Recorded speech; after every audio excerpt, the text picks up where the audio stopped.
नमस्कार, मैं हूं संदीप चौधरी। उड़ी आतंकी हमले के बाद प्रधानमंत्री नरेंद्र मोदी पर पाकिस्तान के खिलाफ कड़ा एक्शन लेने का दबाव है। मोदी सरकार कई मोर्चे पर पाकिस्तान को घेरने की रणनीति पर काम भी कर रही है और उड़ी हमले के बाद पहली बार प्रधानमंत्री मोदी केरल के कोझिकोड में एक रैली को संबोधित करेंगे। इसलिए ये खास पेशकश हम आपके लिए लेकर आए हैं। अब से थोड़ी देर बाद प्रधानमंत्री मोदी रैली को संबोधित करेंगे। माना जा रहा है कि इसी रैली में प्रधानमंत्री मोदी नवाज शरीफ को करारा जवाब दे सकते हैं। कोझिकोड में आपको बता दें, बीजेपी की नेशनल काउंसिल की मीटिंग का आज दूसरा दिन है, जहां बीजेपी के दिग्गज नेताओं के अलावा आम कार्यकर्ता भी मौजूद हैं। अब प्रधानमंत्री क्या बोल सकते हैं, कैसी है यहां की तैयारी, ये जानने के लिए आपको कोझिकोड लिए चलूंगा, जहां पर मेरे सहयोगी अमित कुमार मौजूद हैं।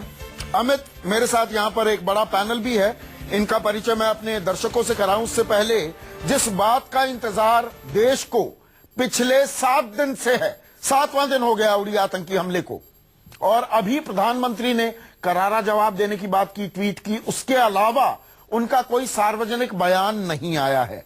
क्या उम्मीद की जा सकती है आज रैली में? क्या प्रधानमंत्री सीधे सपाट शब्दों में पाकिस्तान को जवाब देने वाले हैं?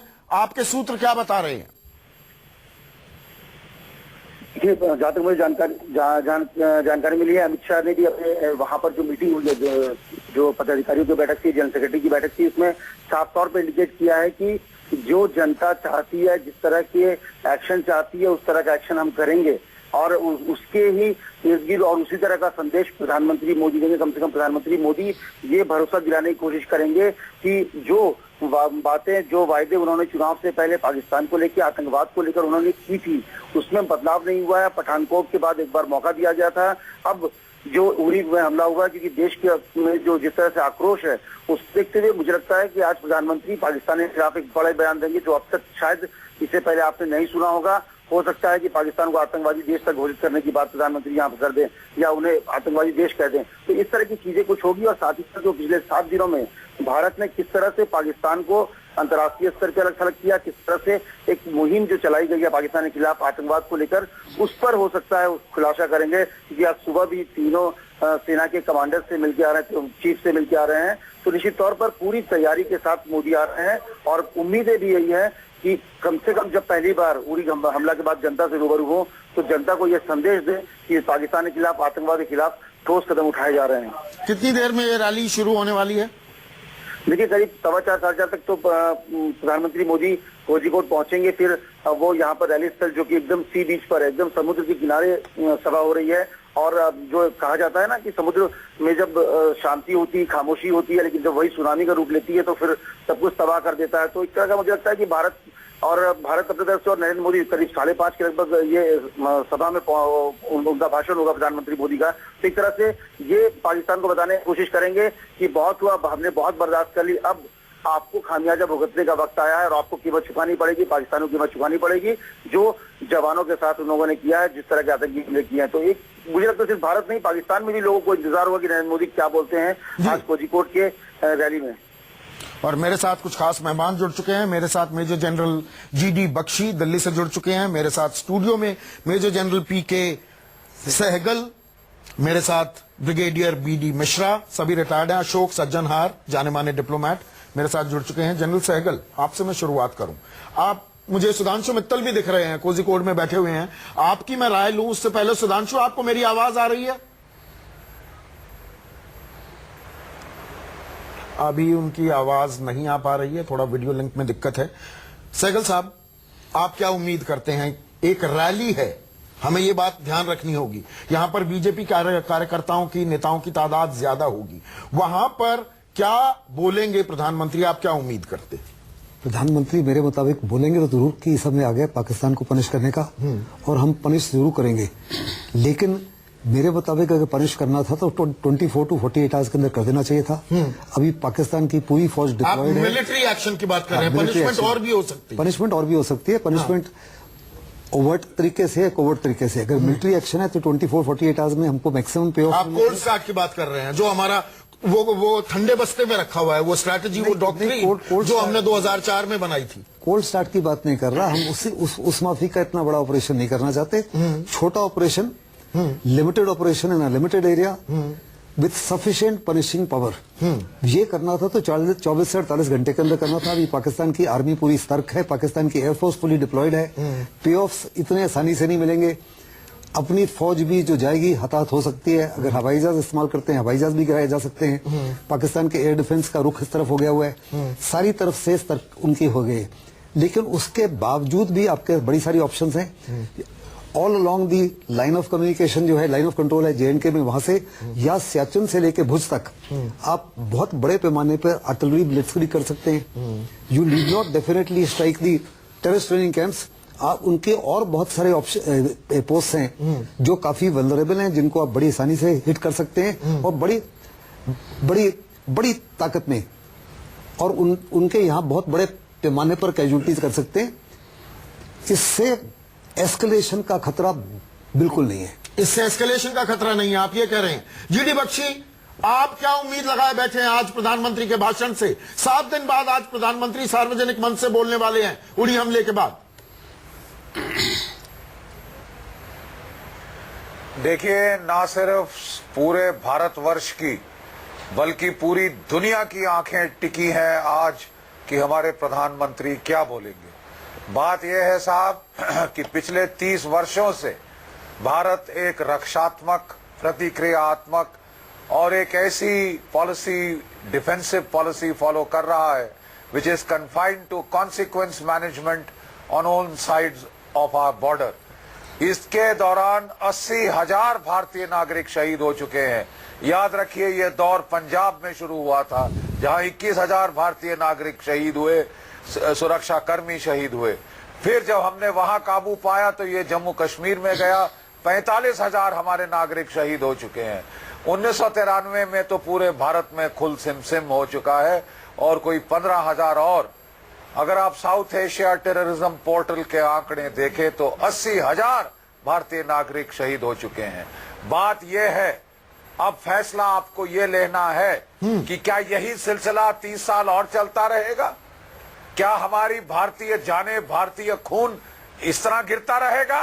क्या इतना सस्ता है भारतीय वासियों का खून? तो जनरल बख्शी, क्या आप जनरल सहगल की तरह मिलिट्री एक्शन की पैरवी कर रहे हैं? लाइन ऑफ कंट्रोल पार करे। जनरल बख्शी, क्या आप जनरल सहगल की तरह मिलिट्री एक्शन की पैरवी कर रहे हैं? क्योंकि जनरल सहगल कह रहे हैं कि मिलिट्री एक्शन करना था तो वो 24 से 48 घंटे में करना चाहिए था। हाँ। नहीं तो उसका क्या है मतलब? कोई लेट डाउन टाइम थोड़ी ना है कि इसके अंदर नहीं किया। हाँ, मैं उनसे वहां तक सहमत हूं कि अगर आप इसके आगे डिले करें तो कहीं 2001 जैसा ना हो जाए कि जब हमने पूरा प्लान माइंड बना लिया था, पूरी फौजें तैनात कर दी थी, फिर हम पे अंतर्राष्ट्रीय दबाव पड़ा और हमने कुछ नहीं किया।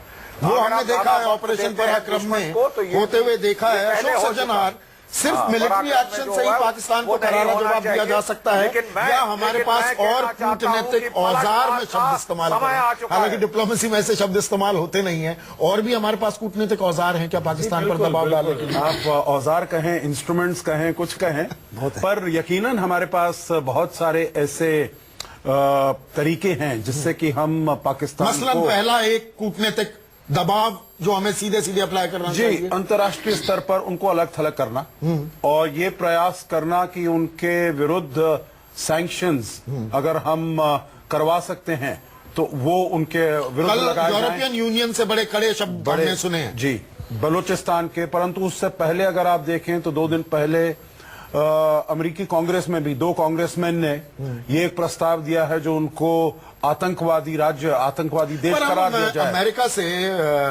डिप्लोमेट्स, एम्बेसडर साहब, अमेरिका से जो हम उम्मीद करने लगते हैं तो मुझे थोड़ी सी परेशानी होने लगती है।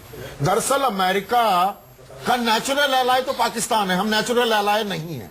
अमेरिका हमारे साथ खड़ा हो जाएगा, ये मृग तृष्णा तो चेज नहीं कर रहे हैं। देखिए, बहुत बदलाव आया है। हम उसके ऊपर, अमेरिका के ऊपर विश्वास नहीं करते। मैं बिल्कुल आपसे मानता हूं जो पूरी तरह से विश्वास नहीं करना चाहिए, ना अमेरिका पर, ना रूस पर ना नहीं, रूस किसी पर और तो हमने अपने पैर पे कुल्हाड़ी मारी जी है शायद। नहीं नहीं, उसके बारे में बात कर सकते हैं। मैं ये नहीं मानता हूं। मैं मानता हूं जो हमारे संबंध अच्छे हैं और अच्छे होने चाहिए। हाँ। पर जिस पर हम पूरा विश्वास कर सकते हैं वो अपने ऊपर, हमको अपनी स्ट्रेंथ ज्यादा बनानी चाहिए।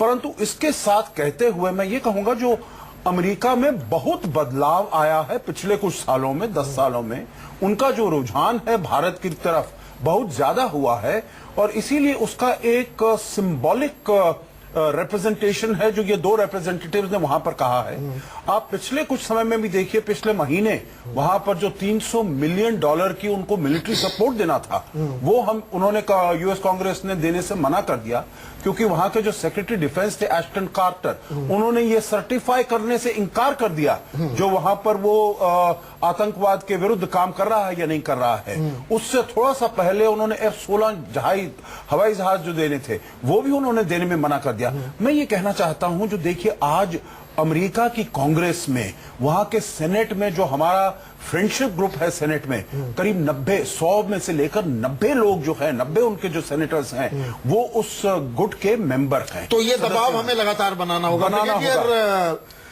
ब्रिगेडियर साहब, ब्रिगेडियर मिश्रा, मुझे ये बताइए कि आप क्या उम्मीद लगाए बैठे हैं? आप क्या सुनना चाहेंगे प्रधानमंत्री के मुख से? बहुत सी बातें हैं जो पब्लिक डोमेन में कही भी जाती हैं, बहुत सी बातें हैं जो नहीं कही जाती। ये Catch-22 भी है, देश बहुत कुछ सुनना चाहता है पर बहुत कुछ कहा भी नहीं जा सकता एक रैली में। देखिए, हम लोग फौजी हैं, प्रोफेशनल सोल्जर्स थे और मैंने तो मैं तो कहूंगा है, a soldier never dies, he just fades away।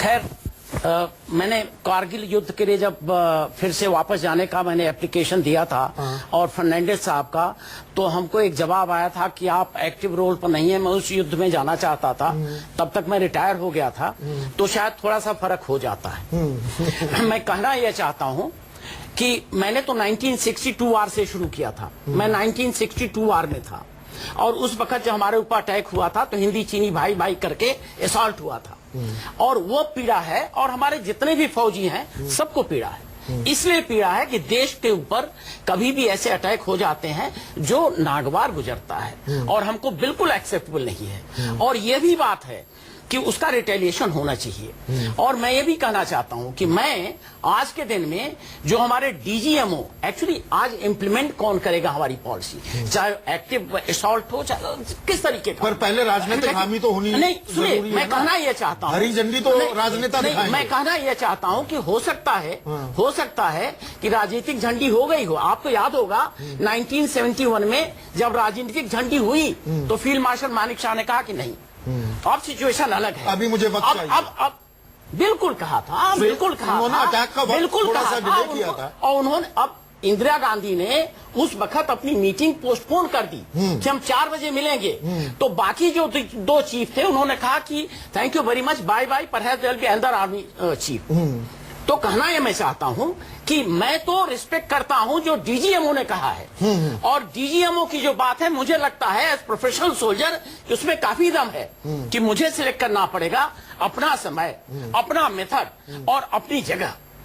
और ये बहुत तो सही आप बात है। प्रधानमंत्री के मुख से ये सुनना चाहेंगे कि मैंने हरी झंडी दे दी है, इशारों में उसको हम डिकोड कर लेंगे। एक चीज मैं और कहना चाहता हूं, मैं ये समझता हूं और ये बिल्कुल सही बात है कि प्रधानमंत्री साहब कोई हिज्जे नहीं करेंगे, कोई मेथड नहीं बताएंगे, कोई डेट नहीं बताएंगे, कोई प्लेस नहीं बताएंगे और न बताना चाहिए।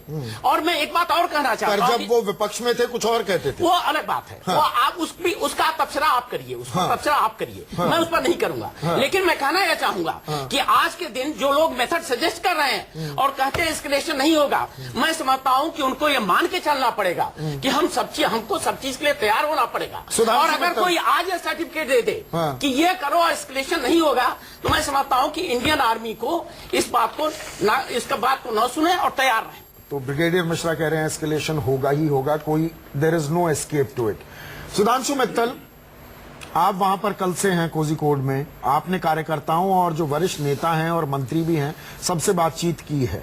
सेंस क्या है? सेंस जो हमें मिल रही है, and correct me if I am wrong, वो ये कि हाँ, देश को जो भरोसा दिया गया था जब आप लोग विपक्ष में थे कि भाई आतंकी हमला हो तो किस तरह की बातचीत की जाए, किस तरह का जवाब दिया जाएगा, अब वो वक्त आ गया है कि उन बातों पर अमल भी किया जाए। इस तरह का क्या दबाव आज प्रधानमंत्री पर है अपने कार्यकर्ताओं, अपने मंत्रियों, अपने नेताओं की तरफ से भी?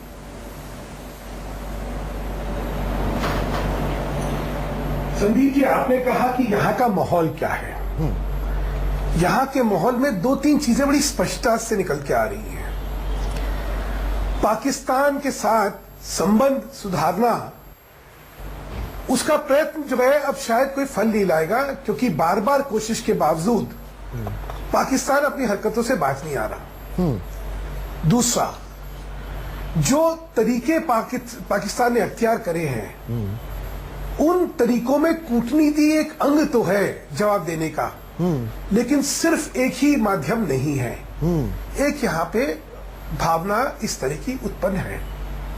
इस पर मैं तफसील से आपसे जानकारी लूंगा। सुधांशु मेरे साथ बने रहिए, एक छोटा सा ब्रेक लेना होगा मुझे। ब्रेक के बाद ये चर्चा जारी रखेंगे और आप ही के पास लौट रहा हूं सुधांशु मित्तल।